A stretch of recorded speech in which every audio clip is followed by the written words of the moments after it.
Okay, Shutter Island. So this was released in 2010.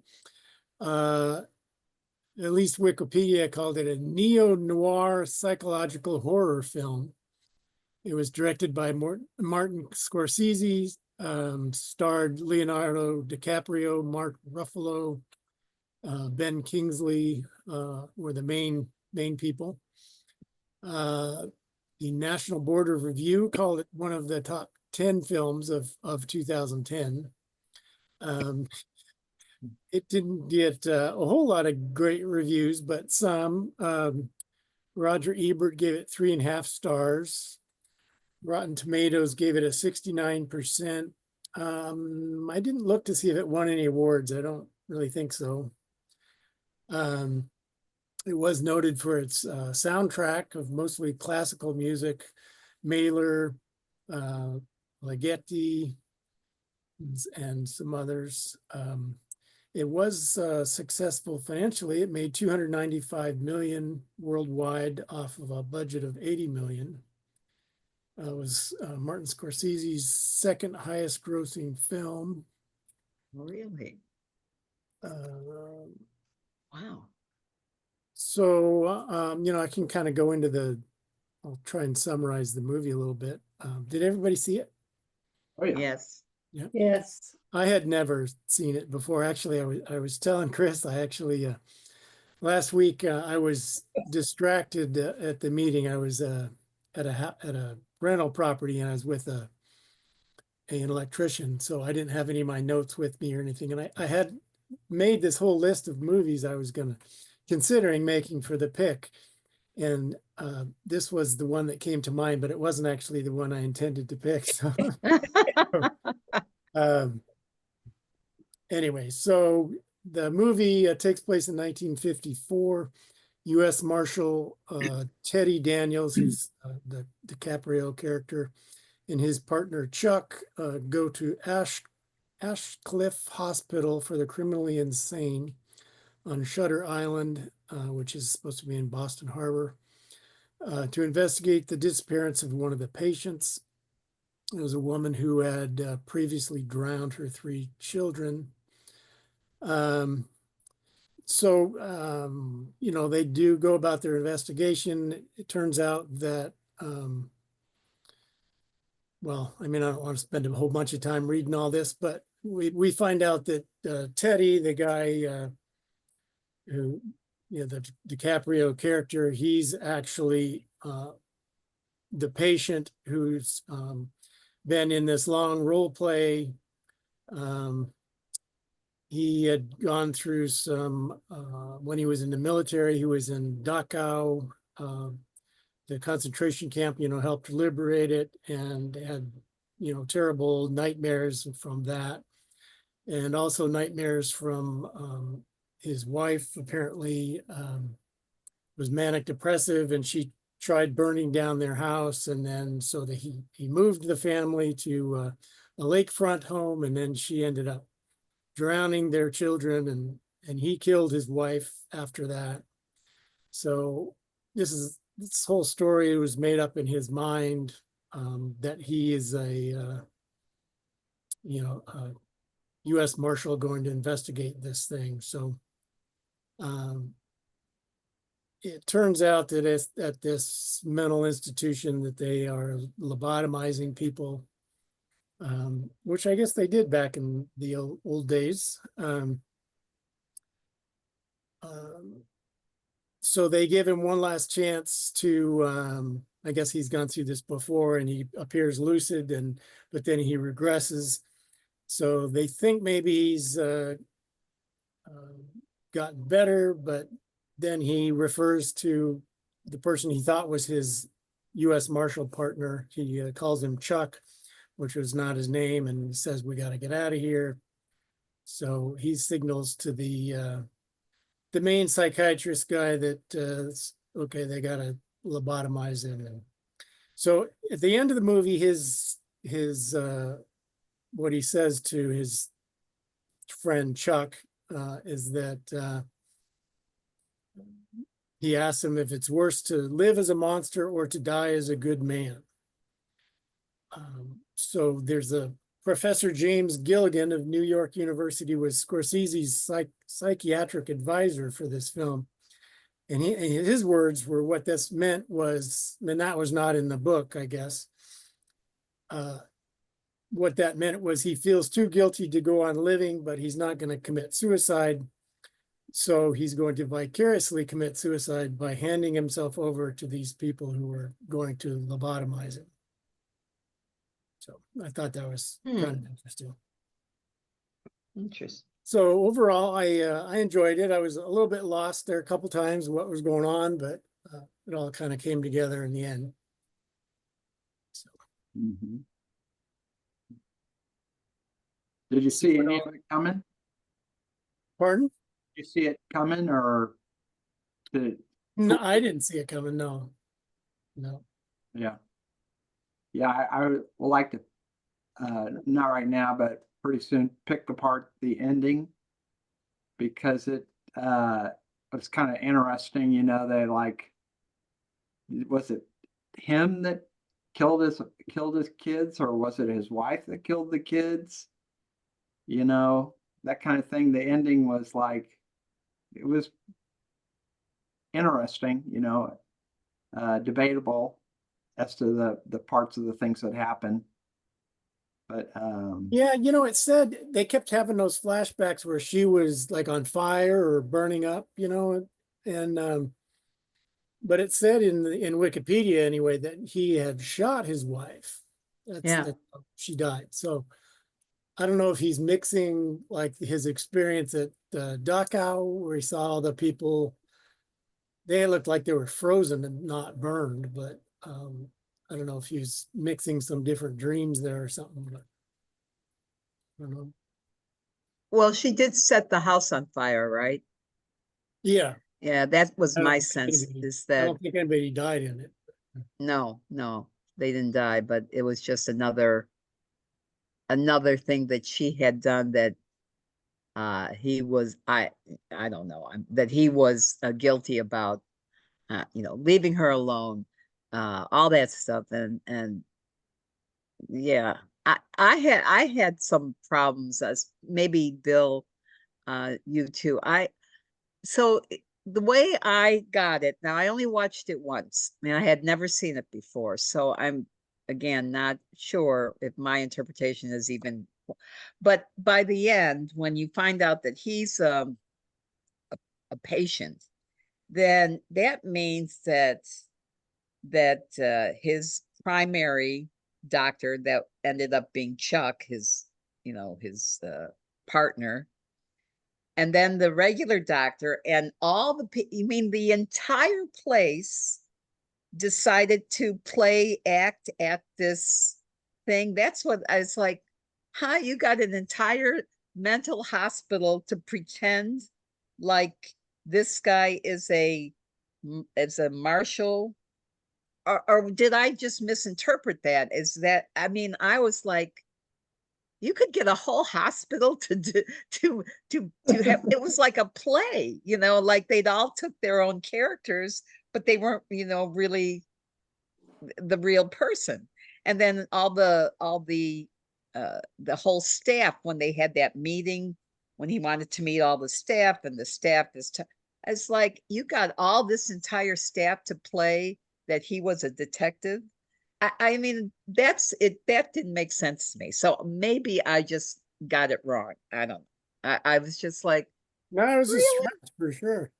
Well, there was one of the interviews when he was still a marshal with one of the patients, a woman, pretty early on in the movie, and she kind of lays that out and says that everybody here is playing a role, and that you know, they're all living their own sort of imagined realities, I guess, for fantasies, lack of a better word, and fantasies, and so, you know, I mean, that's how they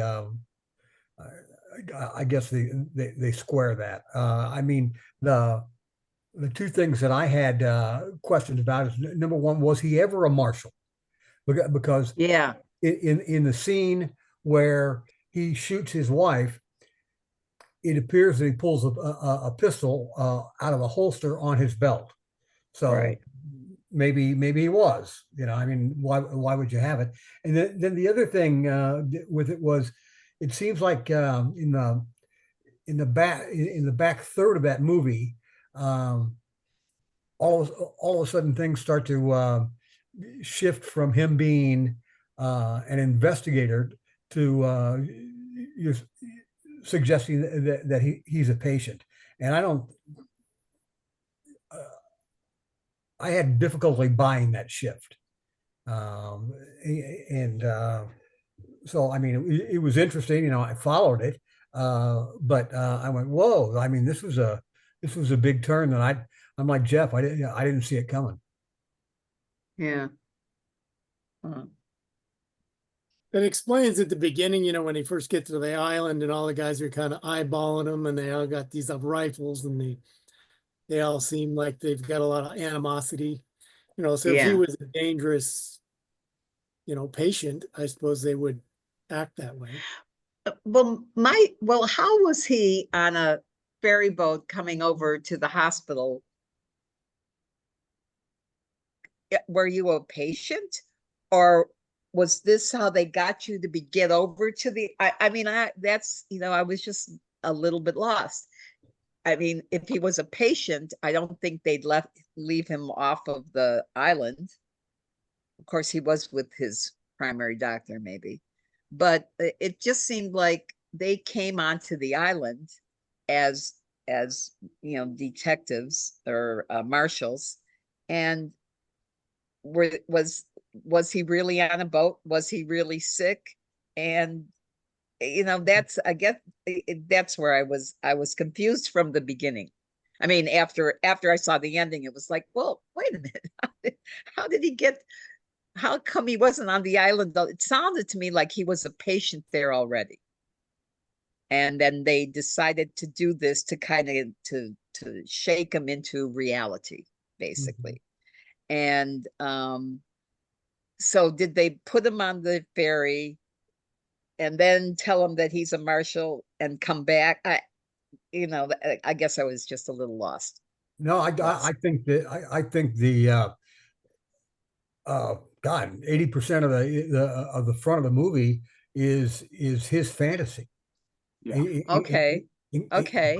Including that trip, and many of his interactions with the staff and the inmates there, the patients, I guess, is all part of his fantasy. He's thinking that he's looking for the woman that apparently does not exist, and Right. that when they're looking for patient number 67, he's it. Right. But wasn't the woman that they're supposedly looking for is a woman that has killed her children, just like his wife? No, I think the That was in his fantasy that Mhm. was her crime. In reality, his wife did drown their kids, and he murdered her, and everything else was in his head.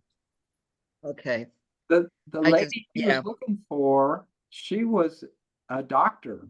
Right. Right. She was a doctor, and she was going to kind of verify his train of thought. He thought that if he could find her, she would say, "Oh yeah, you're not crazy. These guys are crazy. They're the ones, not you." Huh. I found a website called Looper, LOOPER.com, and it goes into a lot of detail about this movie and how you have to watch it more than once to pick up on what's really happening. Yeah. Like one of the clues was when he was vomiting on the boat. That was one of the reasons he was vomiting, was because he was coming down off of his medication. But how you're supposed to know that, I don't know. And then when they get off the boat and have to turn in their guns, and Chuck, the Dr. Sheehan, has trouble getting it off of his belt. Well, that's supposed to be a clue. And then the fact that he never had a lighter for his cigarettes. He always had to borrow a lighter. Well, he wasn't allowed to have a lighter because he was a patient. And this thing just goes on, and I was like, Oh my gosh. I didn't catch any of that. But they say if you go back and watch it 2 or 3 more times, Yeah. you'll find all these creepy little nuances in there that give the story away. But Jeff, I don't think I need to go back and see it again. Just Yeah. personally. Couple more times. Yeah, I never get that idea of going back and seeing it a couple, 3 times. I don't go to that many movies, but I wouldn't go to this movie twice to figure all that out, and I probably wouldn't go to many movies twice to unravel a mystery. I think it's incumbent on the screenplay and the writers to lay it out enough to you that you can figure it out from what you're presenting the first time. Yeah. Now, a lot of people are doing what we do now, and watching these things at home on our time, so the dynamic is different. But I'm not sure people in 2010 were doing a lot of that, and certainly not before. Oh, that's true. Yeah. Well, it is true. I can see, I mean, there have been movies that I have watched a second time and that I've gotten, oh, wow. I mean, I get connections that I didn't get the first time. But I agree with you. If all of this is happening, that you have to know that he's a patient when you don't know that he's a patient from the get-go, then how, yeah, it's hard. It would be hard to kind of pull that all together. Some comment was made, the reason the movie made so much money was because of people going back to see it. Oh, well, that could be. Yeah, that could be. Which it could be. Yeah. Go to looper.com and it'll fill you in on all those little things, including the music. They said the opening music references The Shining. Oh. It's another one I haven't seen in a long time, and not going to go see it again just to listen to the music. Yeah. You see the music. I thought the music was a reference to maybe what they were playing on the loudspeakers at Dachau. That's exactly what I thought too, Mike. Yeah. And it was Mahler, a German composer. So, yeah, that's what I thought too, that would connect. I mean, that was my connection too. Yeah. Well, you did hear that same music in the background when he killed the commandant, was laying there dying, and then there's a record being played, and it's Dachau. Yeah. Yes. Yeah. Yeah, that's what I thought. I thought it was that connection. So something interesting about that island, it does exist, and it was in Boston Harbor, and it was a hospital and a treatment center for patients of drug addiction. And then it was also part of the Nike missile system in the 1950s. Huh. Yeah. Did anybody catch where was it supposed to be at in the movie? It was supposed to be on that island. Yeah. In Boston Harbor. In Boston Harbor, yeah. Same island. Yeah. Jeff, did you say that the psychiatric advisor was named Gilligan? Yeah. So this Gilligan's was Island. Gilligan's Island. Yeah, that's what's going on. Yeah. You're right.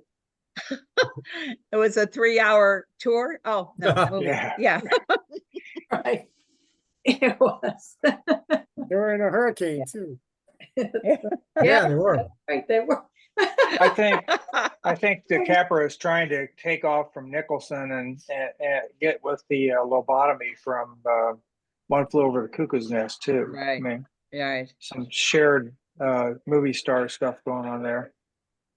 Yep. But they do that, Jeff, and they in the 50s they did a lot of lobotomies back then, didn't they? And of was- course, we all know our favorite saying, I'd rather have a bottle in front of me than a frontal lobotomy. Okay. A free bottle in front of me than a prefrontal lobotomy. Never heard that. I haven't Never either. heard. I have never Never. heard that. Yeah, well, I guess happens. in certain circles. Now the most, actually, I was going to say the most famous, but the only lobotomy that I'm ever aware of that actually took place was Joseph Kennedy had one of his Oh, his Rosemary. Is it yeah, Rosemary? Rosemary, who was developmentally disabled. Yes. He had her lobotomized in her late teens or early 20s, and then she lived for several decades after that, probably Right. into her 60s, like maybe even longer than that. But yeah, they performed a lobotomy on her. Yeah. What about the guy that he invented the computers over in England? We saw the movie. Oh yeah, Babbage. Yeah, he was lobotomized, right? What guy? Who? What was the name of it? I didn't catch it. Computer that helped solve the Oh World- yeah. That World- was Cumberbatch. Cumberbatch was in that, wasn't Oh, he? he wasn't lobotomized. Wasn't he like chemically castrated or something like that? yeah, Or are you talking about what's his name? Because he was gay. Yeah. Benedict Cumberbatch was the actor. Yeah. And he was the one that figured out the German The cipher. the cipher, yes. What was his name? We should know his name. yeah, because we watched the movie. Yeah. Think it was Okay. For my time. Again, give me a bottle in front of me. Yeah. Yeah. Okay. sorry anyway. Whatever that was, but yeah, that was a chemical castration. I don't think it was lobotomized. It was a chemical castration. So because he was, Gay. You He was know. gay. And yeah, I mean, it was gay, and they thought, that's the worst thing that, I mean, we actually have come pretty far, but yeah, well, anyway. Step forward, one step back. Yeah, yeah. It's so I'm true. surprised I've never seen this movie before. I mean, I always liked Leonardo. I always liked Martin Scorsese, and I never saw it. And it was a popular movie too. Me too, Never Bill. heard Yeah. I've seen it on TV, but never made my way through it. I saw it on. I think I've seen bits and pieces of it on late night TV, but I would Yeah. No, I had never never stay seen awake it. long enough. Well, the movie was supposed to be Pulp Fiction, in case you wondered. Oh, That's what Oh. the Ah. pic was supposed to be. Oh, that was the name it was supposed to be called? No. He That's said his pick was going to be. yeah. I Oh. picked the wrong one off my list. We can do that next time. Yeah. I think I saw something just today that this is the 30th anniversary, or we're near the 30th anniversary of the release of Pulp Fiction. So wow. 94. It's amazing. Yeah. That's pretty hardcore. That'd be a rough one for some members of the audience. Oh, Who's Pulp talking Fiction? about? Pulp Fiction. I Well, remember- you're Yeah. probably, I mean, I only saw it once, long time ago, and I'm not sure I made it through the whole movie, actually. Huh. I fell asleep the first time I tried to watch it. I was really tired, but then I watched it again and it captivated me. It was fascinating. I always look at his movies as being just humor from start to finish because he's such a great satirist Yeah. of genres of movies. Kill Bill and then Yeah. Pulp Fiction and all those things. I just can't take him seriously. So No. even though they're horrendous and gratuitous violence is everywhere, this is not a movie for Terry. No, no. Although I'm sure he's probably seen it several times back in the Yeah, day, yeah. Maybe. back in his movie days. Yeah. Yeah. It's funny. Well, Jeff, I don't know if I can give you kudos on a good pick, but it was an interesting one for sure. It sure was. Yeah. Yeah. Still a lot of questions, but hey, Yeah. Yeah. that was I think good. it was well done. I mean, Yeah. It's Scorsese. Yeah, yeah, it really right. was. Mm-hmm. Mhm. Like I say, I think the back 1/3 of it kind of fell apart. But I thought it was shot well, and you know, What would they spend $80 million on? Cast mostly? Uh, yeah, guess. probably. Could Yeah. be. Director. Yeah. Yeah. Scorsese. Yeah. Yeah. Oh, Drugs. this half is for me. Yeah.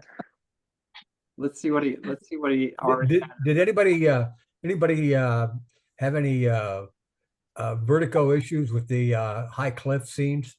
Those were sort of bothering me a little bit. Well, they were high. I didn't like him, but no, I didn't have vertigo. Yeah. It was a little fakey. I think him climbing down that cliff would have been all slippery from the water and stuff. It was. Yeah. It Yeah. was a He would have little made like, no, he isn't doing this.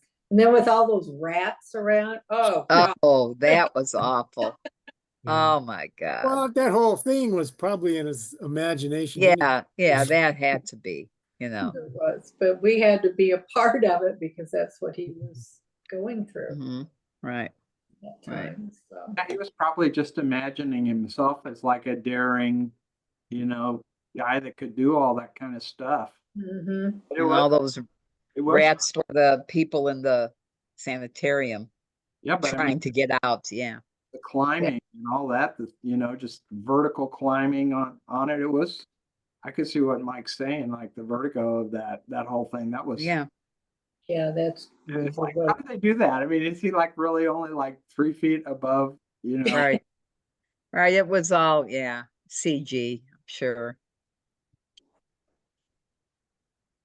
Yeah. Yeah, the first time they took that high shot of the cliffs, and they had referenced early on in the movies that the port was the only place where you could get in because there were cliffs everywhere. Right. And when they took that first high shot, I went, oh, okay, we're coming back here.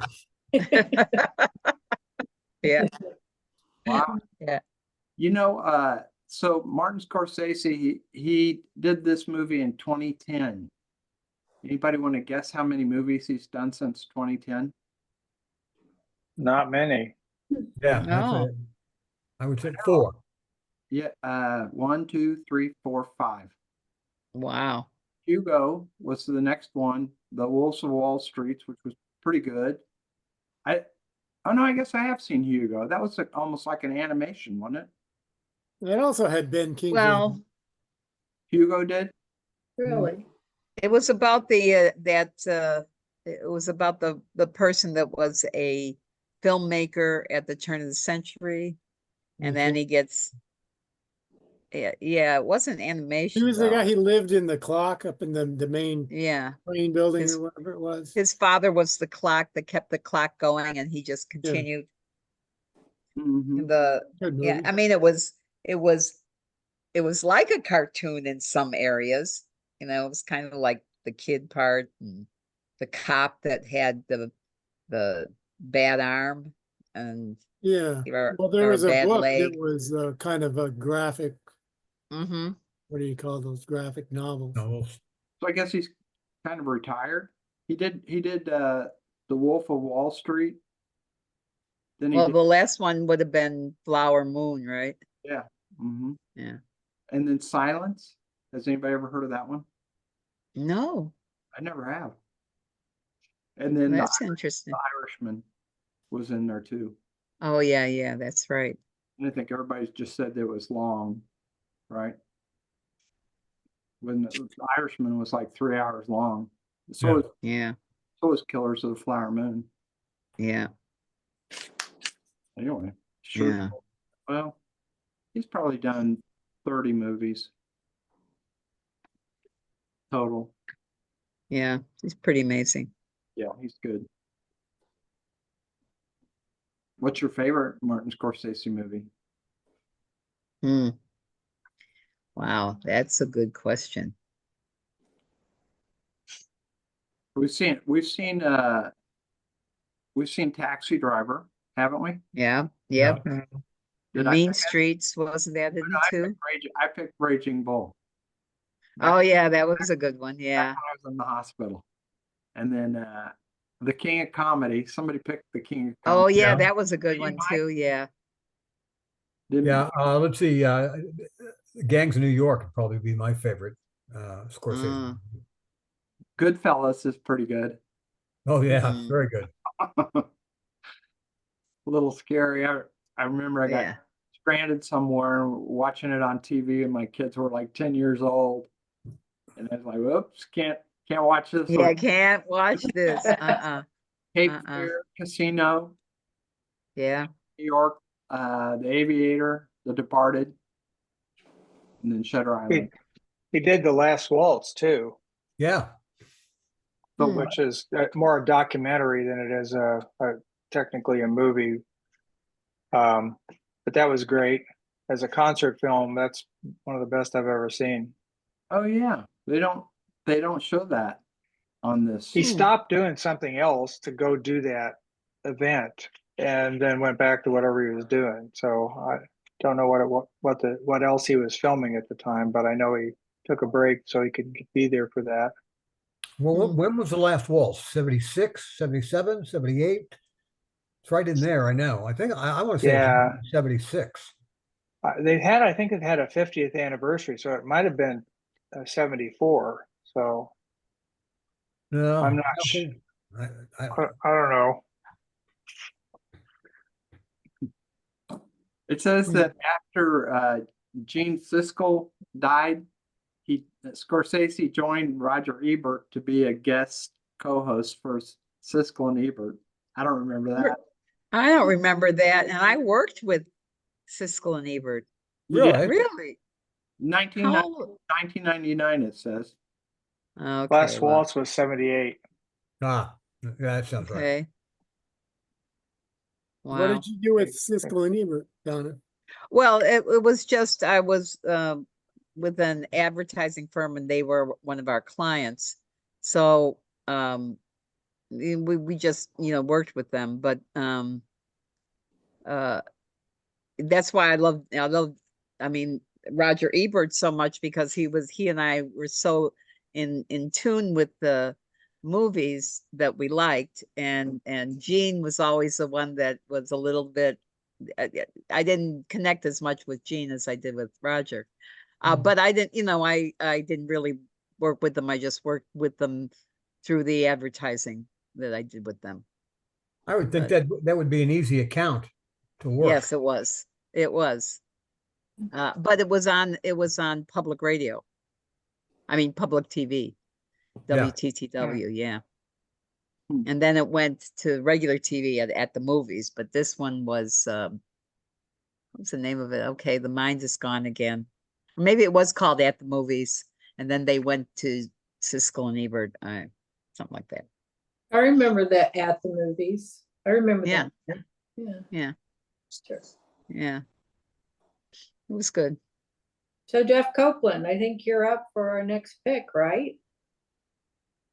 Yeah, hang on a second. Sure. Yeah, I have been thinking about that. I actually had thought a little bit about Vertigo when we were talking about Oh, Vertigo yeah. a little while ago. Oh, Okay, yeah. I think it'd be fun to see a Hitchcock film, but then I kind of went off on a completely different direction and started thinking about David Lynch and his crazy stuff. But I think I'd like to do Wild at Heart. Wow. So forgive me in advance for that. I've never seen it, so I'm What is good. it? Wilded? Wild at Heart. At Heart. Wild at Heart. Okay, sorry. What year is that? Okay. Oh, I'm not sure. Let me look real quick. I haven't checked to see if it's available. That's another thing. A little detail. Yeah, little. I got this one that we did 1990. on Okay. Cupola. I got it for free, I think. Wild at Heart. No, this one. Oh. Shutter Island. Oh yeah, Shutter Island. Yeah. Burn. I thought. Let me check availability here real quick. Okay. It mentions Prime Video as one, but there may be more. Oh, good. Prime is good. Not available on any services according to Real Good. Oh. Oh, Well, no. Well, we're back to Alfred Hitchcock. yeah. So secondary pick. See where that's available. Vertigo? Oh, I bet that's Yeah. Vertigo should be everywhere. yeah. Yeah. Prime certainly. That's the only place it has listed here. Are you sure about that, Okay. Dr. Jeff? Because I'm reading stuff here, watch online, stream buy or rent. You're currently able to watch Wild at Heart streaming on SkyGo or, Amazon, Okay, well, Apple. all right. Well, Real Good Sydow. doesn't always have everything, I guess. Doesn't Amazon own them or something? Amazon is Prime, isn't it? Yeah. Yeah, but I think Real Good belongs to Acorn somebody. TV, Apple TV for free with ads on Freebie, STV Player, Pluto. Oh, that's a lot. Yeah. Well, let's so go my back my then to bad, Wild but at yeah. Heart. Okay, Okay. let's do that. Wild at Heart. And if it proves unavailable, go to Vertigo. Okay. Okay. Will Okay. And Will then do. choice C would be We are getting close to Halloween, so, yeah. That's true. That is true. Who will, Oh yeah. who will have the pick next week? That's not how. I think It'll be- that's me, It right? will Or be no? Donna. Yeah. Yeah. Yeah, I'll have the pick next week. Yeah. Not quite Halloween. Yeah. When does Whitaker get back? I don't know. I think he said October 23rd, the last that I heard. So Oh. Okay. he won't join us until November then. Yeah. No, wait, October 26th, 27th, 28th, October 28th, I think. I saw he had posted a thing. He and Joan were having an anniversary dinner in Shanghai or something like that. Today, yeah. Wow. Even Yeah, better how than Paris. Yeah, I love Shanghai. Yeah. It's beautiful, especially at night. All those colors. It's really So I spent $6 and went to see Joker, Police And? 2, which and is- what? has the worst ratings ever, but I kind of liked it. Really? I don't know what that says about me, but Lady Gaga, she don't need to be in movies. She needs to stick to singing in my mind. But I did go see that. Yeah, and then I really wanted to see it, and it wasn't getting such good reviews. And then Chris told me the other day, she goes, "I kind of liked it." Yeah. Now I'm back So- to wanting to see it. I tell you, Yeah. Joaquin Phoenix, if he isn't up for a Best Actor nomination, I'll be surprised because I thought he did a fabulous job in the movie. Even though people don't like the movie, I thought he did a fabulous job himself. He is amazing actor. Don't amazing expect Lady Gaga up for supporting actress or anything. No.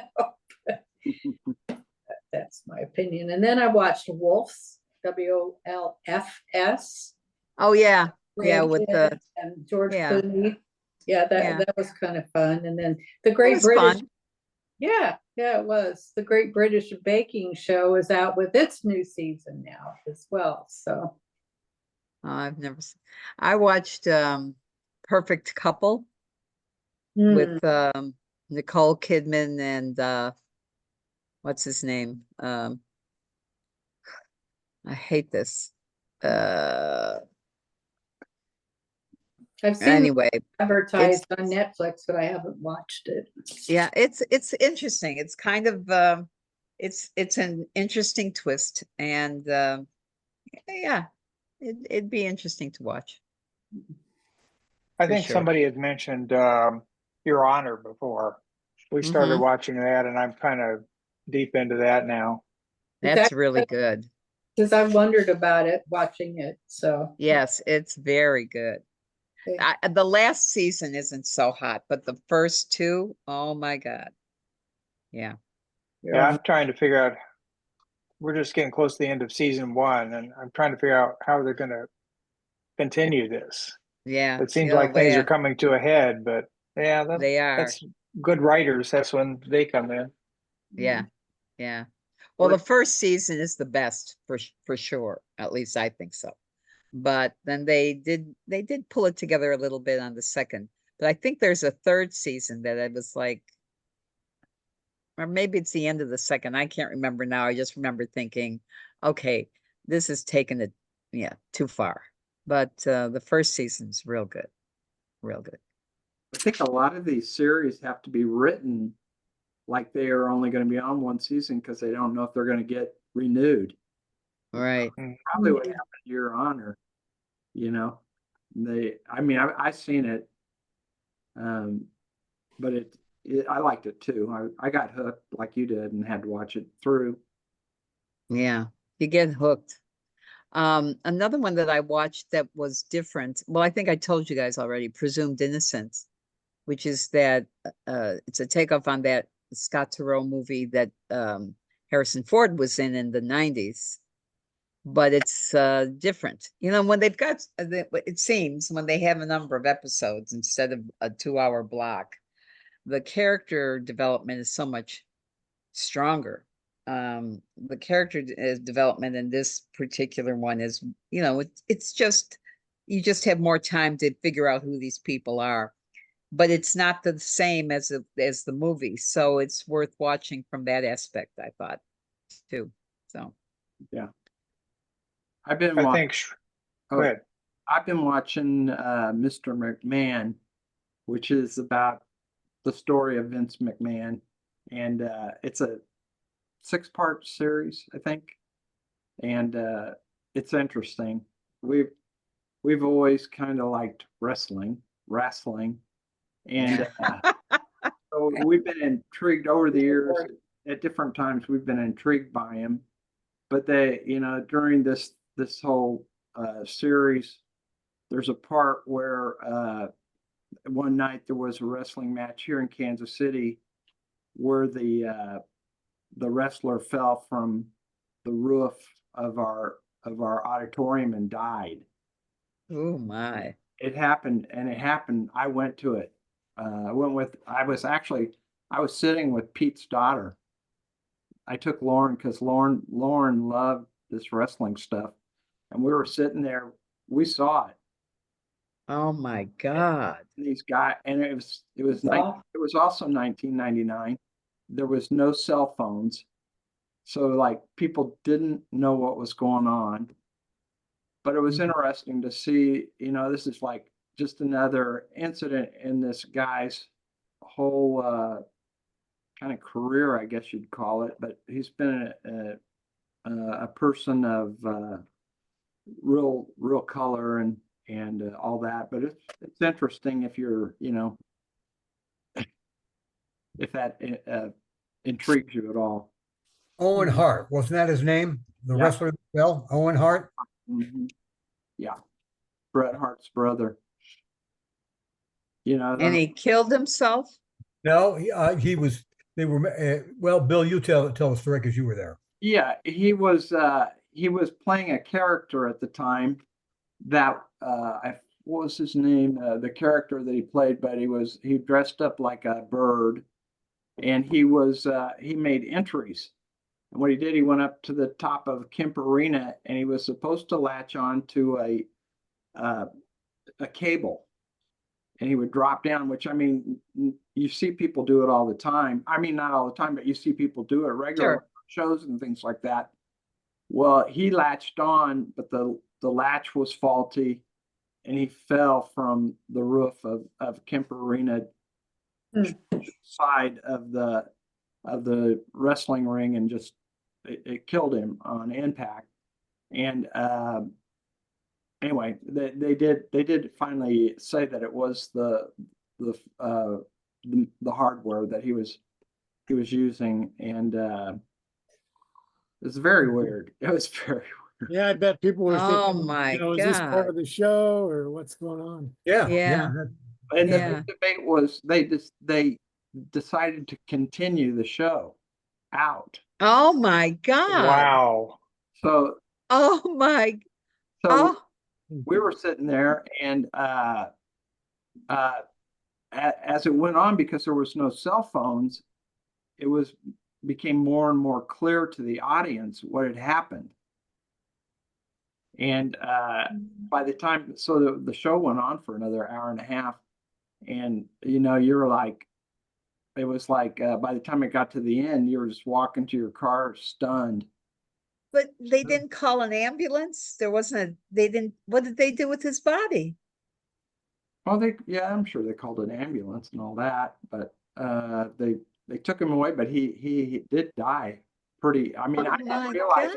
I didn't realize that he died right away, but he did die right away. Jeez. So Yeah, it was a huge news story here in Kansas City, as you would imagine. Hmm. yeah, all Wow. over the place, really. But anyway, but I mean, I do like that guy. He's done some really bizarre things, and he's like built $1 billion industry, through the creative process. But he's just a pretty strange guy now. Yeah. Yeah.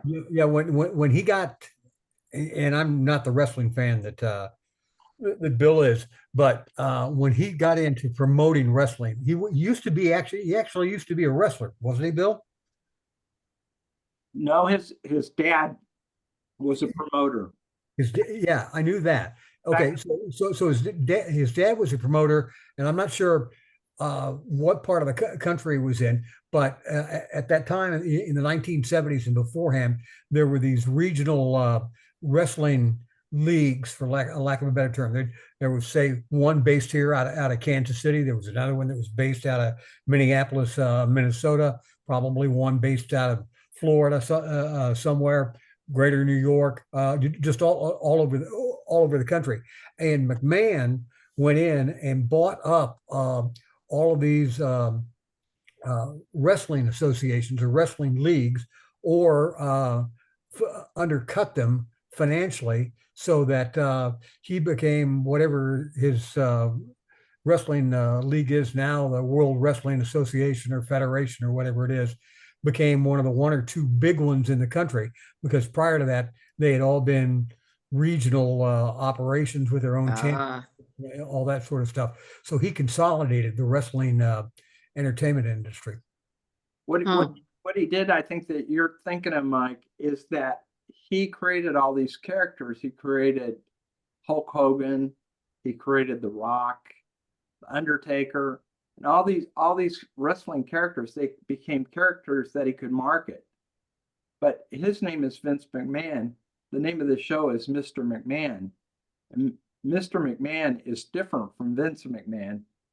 Mr. McMahon is the character that he created for himself, so that he became one of the biggest stars in this whole wrestling industry by becoming a character just like The Rock, Boston, all those things. It's very interesting, really. They say, well, they'll talk to his daughter and they'll say, well, is he like that at home? And he goes, well, he is Mr. McMahon when we're wrestling, but at home he's dad, It's anyway. I'm also watching Mayor of Kingstown. Oh yeah, I've seen it. I mean, I just haven't seen it yet. I've been wondering whether I should or get involved or not. Yeah, there's a lot of stuff out there to watch, that's for sure. Yeah, I know, and it kills me sometimes because I always end up binging. If it's good, I end up binging it, and I'm up till 4 in the morning watching. So I kind of have to be really careful with all these episodes, but Well, Don, I'm glad you survived the hurricane. yeah, I'm Yeah. too. Thank you very much. I'm very, very glad we did as well. And let's hope there's no more coming. Of course, there was there's all this misinformation being thrown out Yeah. that there was another one coming, and oh my God, it's crazy. Is the But- season anywhere near being over? Pardon me? And season's supposed to be ending now. Isn't it the 1st of November, Donna? Yeah, November. Yeah. Jeez. Seems like So hopefully, seems like it gets worse all the time. yeah, it does. All right, everybody. Folks, I have a All little right. information to share real quick about Yeah. the video. The company that Teague has contacted that will be at Mike's service that will record, and they'll set it all up and everything, and it is A to Z, and I was wrong, it's not a dash, it is TOATOC video. The guy called me today and said that we will be able to make contributions towards this expense, but he didn't know how much it was going to be yet. He's going to send me an email with what he estimates it'll be. And I said, well, when do you need the money by? And he said, well, by the day. So by the 26th. And I said, well, how do you take payment? Venmo, cash, check, he's naming off all of this stuff. So once I get the email from him, I will share it. Okay. If anyone wants to make a contribution that way. Otherwise, you could contribute at BB's that day to the food and stuff she's going to have for us, appetizers, soft drinks. Is Okay. what it will be. So I will let you know what I find out. And the date on this Okay. again is, I think I've got it in my calendar. I know I've got it in my calendar, the 26th. Is that correct? Yes, Yeah. at 1 o'clock at BB's. 1 o'clock at BB's. Right. Okay. Yeah. All right. Very good. All right, everybody. All right. We'll Have see a you good week. Bye. Bye. Bye. Bye.